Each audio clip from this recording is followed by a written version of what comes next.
पुरुषोत्तमम्। वंदे पुरुषोत्तमम्। आज हम परम प्रेममय श्री श्री ठाकुर अनुकूल चंद्र जी के विवाह और प्रजनन प्रसंग के ऊपर आलोचना करेंगे। श्री श्री ठाकुर जी को पूछा गया, देश दुनिया की दुर्गति कब आता है, किस हालत में आता है, इस प्रसंग में चर्चा हो रहा था। श्री श्री ठाकुर बोलते हैं, आप लोग अगर कोशिश करते हैं तो पिछले जैसे समाज लौटाने में ज़्यादा दिन नहीं लगेगा। आप लोग जहाँ भी जाएंगे देखेंगे वहाँ जैसे वंशावली ठीक है, वो लोग जैसे ये वंशानुक्रमिकता को नष्ट नहीं करते हैं। इसका मतलब है हमारे कुल उसका जो वंशानुक्रमिक इतिहास, मनुष्य अगर अपने वंश गारिमा के बारे में सचेतन नहीं रहता है, सश्रद्ध नहीं रहता है, तब देश प्रेम विश्व प्रेम वो भी धीमा हो जाएगा और उसका कोई भित्ति ही नहीं रहेगा।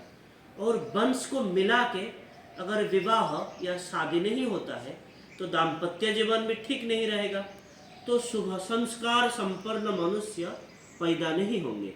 इसीलिए ये दुनिया रसातल को जाने लगेगा। तो ये जो मूल विवाह वही मूल बात है।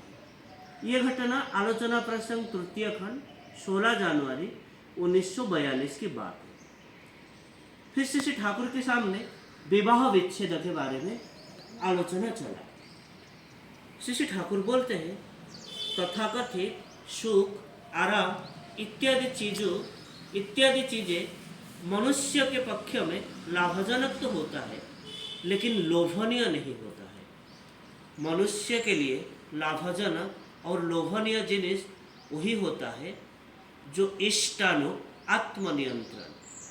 हम लोगों के जो आर्य हिंदू समाज, उसके जो विधि विधान इस दिग को लक्ष्य करके हर समय ये बुद्धि रहता है कैसे करके ये इष्टानुग आत्मनियंत्रण इसका स्कोप बढ़ा सकते हैं। डाइवोर्स या विवाह विच्छेद में ये आत्मनियंत्रण की सवाल ही नहीं उठता। मैं कहता हूँ, कोई विवाह अगर मनपूत नहीं होता है तब क्या उधर विवाह को खारिज कर देना होगा? तब क्या उधर विवाह को नाकच कर देना होगा या डाइवोर्स दे देना होगा? अवश्य कुछ ऐसे क्षेत्र हैं जहाँ विवाह सिद्ध नहीं होता, जैसे जहाँ प्रतिलोम विवाह होता है वो शास्त्र सिद्ध नहीं है। तो विवाह अगर सिद्ध नहीं होता वहाँ डाइवोर्स की बात नहीं आता है या विवाह विच्छेद की बात नहीं होता। तब कोई प्रतिलोम मिलन शास्त्र बोला है, वहाँ से वो लड़की को हरण करके जहाँ श्रेष्ठ वर वहाँ अर्पण करना पुण्य कर्म होता है, क्योंकि उसके अंदर समाज के महाअनिष्ट होने का संभावना होता है। फिर श्री ठाकुर को पूछा गया, विधवा विवाह इसके क्षेत्र में आपका राय क्या है? श्री ठाकुर बोलते हैं, शास्त्रों में है, नष्टे मृते प्रव्रजिते क्लिबे च पतिते पतौ पंच स्वपत सुनारिणं परिणन्य विधीयते। यहाँ एक बात है कि मृत्य अर्थात पति अगर मर जाता है या मृत्युवरण करता है तो मृत्यु की बात है।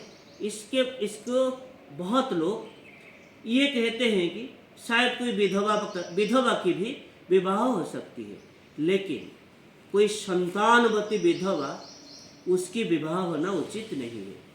बाल विधवा जो लोग जिनके ऊपर स्वामी की कोई छाप मस्तिष्क में गिरे या ना गिरे, लेकिन जहाँ स्वामी मर गए हैं, वो सब विधवा अगर विवाह करते हैं तो चल सकता है।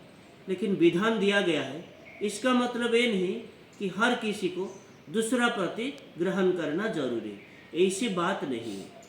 जो लोग खंटी झिया या खंटी लड़की होते हैं वो लोग पुनर्विवाह में राजी होना तो दूर की बात, अगर कहीं बात दत्ता अर्थात विवाह के लिए कहीं वचन दान किए हैं, वहाँ अगर विवाह नहीं होता तो दूसरे कहीं विवाह करना भी नहीं चाहते हैं।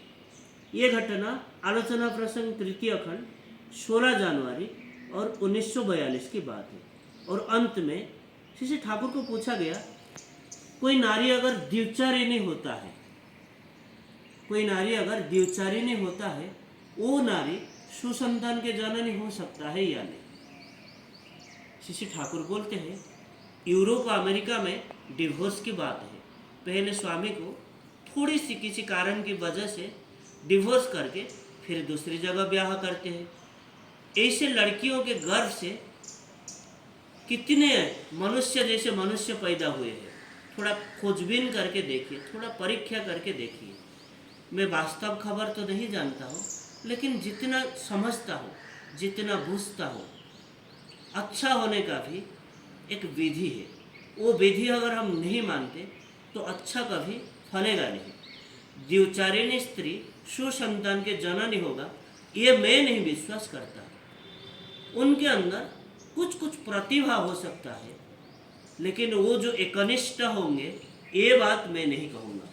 आत्मनियंत्रण व्यापार में शिथिल और परांगमुख हो गए, ये निर्घात बात है और इसको आप लोगों को ध्यान रखना चाहिए। ये घटना आलोचना प्रसंग तृतीय खंड 16 जनवरी 1942 की बात है। तो आज के लिए इतना ही।